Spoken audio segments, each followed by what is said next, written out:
ನಲ್ಲಿ ಪ್ರಸಾರವಾಗ್ತಿರುವ ಭಾಗ್ಯಲಕ್ಷ್ಮಿ ಹಾಗೂ ಲಕ್ಷ್ಮೀ ಬಾರಮ್ಮ ಸೀರಿಯಲ್ ಸದ್ಯ ರೋಚಕ ತಿರುವು ಪಡ್ಕೊಂಡಿದೆ. ಪ್ರತಿ ಎಪಿಸೋಡ್ ನಲ್ಲಿಯೂ ಹೊಸ ಟ್ವಿಸ್ಟ್, ಟರ್ನಿಂಗ್ ಪಾಯಿಂಟ್ ಸೇರಿಕೊಂಡು ಸೀರಿಯಲ್ ಪ್ರೇಕ್ಷಕರ ಮೆಚ್ಚುಗೆಯನ್ನು ಗಳಿಸ್ತಿದೆ. ಇದೀಗ ಶ್ರೇಷ್ಠ ಮೈಯಲ್ಲಿ ದೆವ್ವ ಹಿಡಿದವರಂತೆ ಆಡ್ತಿದ್ರೆ, ಇತ್ತ ಕೀರ್ತಿ ಆತ್ಮ ಲಕ್ಷ್ಮೀ ದೇಹದಲ್ಲಿ ಸೇರ್ಕೊಂಡಿದೆ. ಇದೀಗ ಲಕ್ಷ್ಮಿ ಮನೆಯವರ ಮುಂದೆ ಹೆಂಗೆಂಗೋ ಆಡ್ತಿದ್ದಾಳೆ. ಇದನ್ನ ನೋಡಿ ವೀಕ್ಷಕರು ಕೂಡ ಶಾಕ್ ಆಗಿದ್ದಾರೆ. ತಾಂಡವ್ ಹಾಗೂ ಕಾವೇರಿಗೆ ಮುಂದೈತೆ ಮಾರಿ ಹಬ್ಬ ಅಂತ ವೀಕ್ಷಕರು ಹೇಳ್ತಿದ್ದಾರೆ.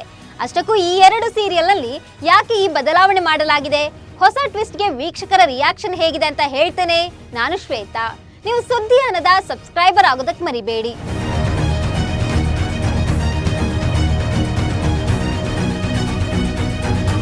ಭಾಗ್ಯಲಕ್ಷ್ಮಿ ಹಾಗೂ ಲಕ್ಷ್ಮೀ ಬಾರಮ್ಮ ಸೀರಿಯಲ್ ಈಗ ಸಖತ್ ಇಂಟ್ರೆಸ್ಟಿಂಗ್ ಆಗಿದೆ. ಅಕ್ಕ ತಂಗಿಯ ಕತೆ ಮೊದಲಿನಿಂದಲೂ ಟಫ್ ಫೈಟ್ ಕೊಡ್ತಾ ಬಂದಿದೆ. ಭಾಗ್ಯಲಕ್ಷ್ಮಿ ಸೀರಿಯಲ್ ನಲ್ಲಿ ಭಾಗ್ಯ, ಶ್ರೇಷ್ಠ ಹಾಗೂ ತಾಂಡವ್ ಸುತ್ತ ಕಥೆಯನ್ನ ಎಳೆಯಲಾಗಿದೆ. ಹೀಗಾಗಿ ಅಭಿಮಾನಿಗಳು ಸಾಕಷ್ಟು ಎಂಜಾಯ್ ಮಾಡ್ತಿದ್ದಾರೆ. ಲಕ್ಷ್ಮೀ ಬಾರಮ್ಮ ಸೀರಿಯಲ್ ನಲ್ಲಿ ಕೀರ್ತಿ, ಲಕ್ಷ್ಮಿ, ತಾಂಡವ್ ಹಾಗೂ ಕಾವೇರಿ ಸುತ್ತ ಕಥೆಯನ್ನ ಎಳೆಯಲಾಗಿದೆ.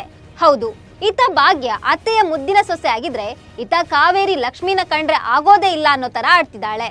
ಭಾಗ್ಯಲಕ್ಷ್ಮಿ ಸೀರಿಯಲ್ ನಲ್ಲಿ ತಾಂಡವ್ ಹಳಿ ತಪ್ಪಿಯಾಗಿದೆ. ಗಂಡನನ್ನ ಉಳಿಸಿಕೊಳ್ಳಲು ಭಾಗ್ಯ ಹೋರಾಡ್ತಿದ್ದಾಳೆ. ಆದ್ರೆ ಇತ್ತ ಶ್ರೇಷ್ಠ ತಾಂಡವ್ನನ್ನ ಮದುವೆ ಆಗ್ಬೇಕು ಅಂತ ಖತರ್ನಾಕ್ ಪ್ಲಾನ್ ಮಾಡ್ತಿದ್ದಾಳೆ.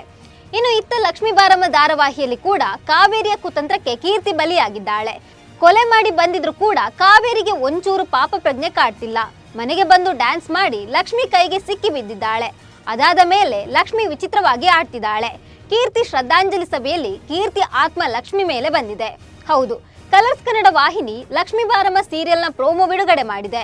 ಕೀರ್ತಿಯ ಡೈರಿ ಲಕ್ಷ್ಮಿ ಕೈಗೆ ಸಿಕ್ಕಿದ್ದು ಅದನ್ನ ಆಕೆ ಓದಿದ್ದಾಳೆ. ಆ ಬಳಿಕ ಅವಳಲ್ಲಿ ಬದಲಾವಣೆ ಆಗಿದೆ. ಕೀರ್ತಿ ರೀತಿಯ ರೆಡಿಯಾಗಿ ಬಂದ ಲಕ್ಷ್ಮಿ ವೈಷ್ಣವ್ನನ್ನ ವೈಶ್ ಅಂತ ಕರೆದು ತಬ್ಬಿಕೊಂಡಿದ್ದಾಳೆ. ಇನ್ನು ನಾನು ಬದುಕಿದ್ದೀನಿ, ನನಗೆ ಯಾಕೆ ಶ್ರದ್ಧಾಂಜಲಿ ಸಭೆ ಮಾಡ್ತೀರಾ ಅಂತ ಲಕ್ಷ್ಮಿ ಕೀರ್ತಿ ಫೋಟೋವನ್ನ ಎಸೆದಿದ್ದಾಳೆ. ಲಕ್ಷ್ಮಿ ವರ್ತನೆ ಎಲ್ಲರಿಗೂ ಶಾಕ್ ಆಗುವಂತೆ ಮಾಡಿದೆ. ಕೀರ್ತಿ ಕೊಲೆ ಮಾಡಿರುವ ಕಾವೇರಿಗೆ ಈಗ ಲಕ್ಷ್ಮಿಯದ್ದೇ ಚಿಂತೆ ಆಗಿದೆ. ಸತ್ಯ ಕಂಡು ಹಿಡಿತೀನಿ, ಕೀರ್ತಿಗೆ ನ್ಯಾಯ ಕೊಡಿಸ್ತೀನಿ ಅಂತಿದ್ದ ಲಕ್ಷ್ಮಿ ಈಗ ಹೀಗ್ಯಾಕೆ ವರ್ತಿಸ್ತಿದ್ದಾಳೆ ಅನ್ನೋದು ಇನ್ನೊಂದು ಪ್ರಶ್ನೆ. ಇನ್ನು ಬೆಟ್ಟದ ಮೇಲೆ ಕಾವೇರಿ ತಳ್ಳಿದ್ರಿಂದಲೇ ಕೀರ್ತಿ ಕೆಳಗೆ ಬಿದ್ದಿದ್ದಾಳೆ. ಅಲ್ಲಿ ಅವಳಿಗೆ ಪ್ರಜ್ಞೆ ತಪ್ಪಿತೋ ಅಥವಾ ಸತ್ತು ಹೋಗಿದ್ದಾಳೋ ಗೊತ್ತಿಲ್ಲ. ಎಲ್ಲರೂ ಕೀರ್ತಿಯ ಹುಡುಕಾಟದಲ್ಲಿರುವಾಗಲೇ ಕೀರ್ತಿಯದ್ದು ಎನ್ನಲಾದ ದೇಹವನ್ನು ತಂದು ಅಂತ್ಯ ಸಂಸ್ಕಾರ ಮಾಡಲಾಯಿತು. ಬೆಟ್ಟದ ಮೇಲಿಂದ ಬಿದ್ದಾಗ ಅವಳ ಮುಖ ವಿಕಾರವಾಗಿರ್ಲಿಲ್ಲ.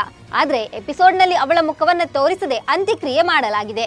ಕೀರ್ತಿಯ ಮುಖ ನೋಡ್ಬೇಕು ಅಂತ ಲಕ್ಷ್ಮಿ ಒತ್ತಿ ಒತ್ತಿ ಹೇಳಿದ್ರು ಕೂಡ ಎಲ್ಲ ಪರೀಕ್ಷೆ ಮಾಡಿ ಆಗಿದೆ.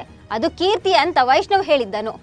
ಇದನ್ನ ನೋಡಿದ್ರೆ ಕೀರ್ತಿ ಸತ್ತಿಲ್ಲ, ಲಕ್ಷ್ಮಿ ಸತ್ಯ ಕಂಡು ಹಿಡಿಯಲು ಹೀಗೆ ಆಡ್ತಿದ್ದಾಳೆ. ಕೀರ್ತಿ ಮುಂದೊಂದು ದಿನ ಧಾರಾವಾಹಿಯಲ್ಲಿ ಕಾಣಿಸ್ಕೊಳ್ತಾಳೆ ಅಂತ ವೀಕ್ಷಕರು ಊಹೆ ಮಾಡ್ತಿದ್ದಾರೆ. ಇದೀಗ ಲಕ್ಷ್ಮಿ ಕೀರ್ತಿಯಾಗಿ ಬದಲಾಗ್ತಿರೋದನ್ನ ನೋಡಿ ಫ್ಯಾನ್ಸ್ ಸಿಕ್ಕಾಪಟ್ಟೆ ಕಾಮೆಂಟ್ ಮಾಡ್ತಿದ್ದಾರೆ. ನೋಡು ನೋಡು, ಲಕ್ಷ್ಮಿ ಕೀರ್ತಿಯಾಗಿ ಬದಲಾಗ್ತಿದ್ದಾಳೆ ಅಂತ ವಿಷ್ಣುವರ್ಧನ್ ಸಿನಿಮಾ ಆಪ್ತ ಮಿತ್ರಗೆ ಹೋಲಿಕೆ ಮಾಡ್ತಿದ್ದಾರೆ. ಇನ್ನು ಕೆಲವರು ಕಾವೇರಿಯ ಮೋಸವನ್ನ ಬಯಲು ಮಾಡಲು ಲಕ್ಷ್ಮಿ ಈ ರೀತಿ ನಾಟಕ ಮಾಡ್ತಿರುವ ಸಾಧ್ಯತೆ ಜಾಸ್ತಿ ಇದೆ ಅಂತ ಹೇಳ್ತಿದ್ದಾರೆ.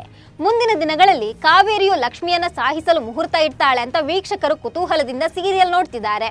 ಇನ್ನು ಭಾಗ್ಯಲಕ್ಷ್ಮಿ ಸೀರಿಯಲ್ ವಿಚಾರಕ್ಕೆ ಬರೋದಾದ್ರೆ, ತಾಂಡವ್ ಭಾಗ್ಯಳಿಗೆ ಡಿವೋರ್ಸ್ ನೀಡಿ ಶ್ರೇಷ್ಠಳನ್ನ ಮದುವೆ ಆಗೋ ಪ್ಲಾನ್ ಮಾಡಿದ್ದ.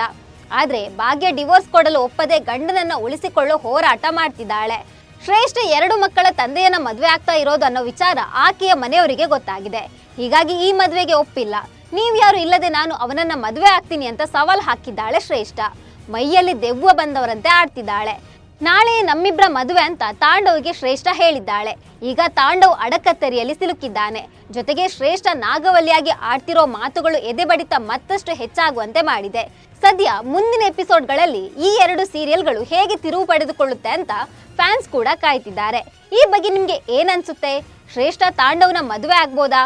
ಸತ್ತಿರೋ ಕೀರ್ತಿ ಮತ್ತೆ ಎಲ್ಲರ ಕಣ್ಣ ಮುಂದೆ ಪ್ರತ್ಯಕ್ಷ ಆಗ್ಬೋದಾ ಅಂತ ಕಾಮೆಂಟ್ ಮಾಡಿ. ನಮಸ್ಕಾರ.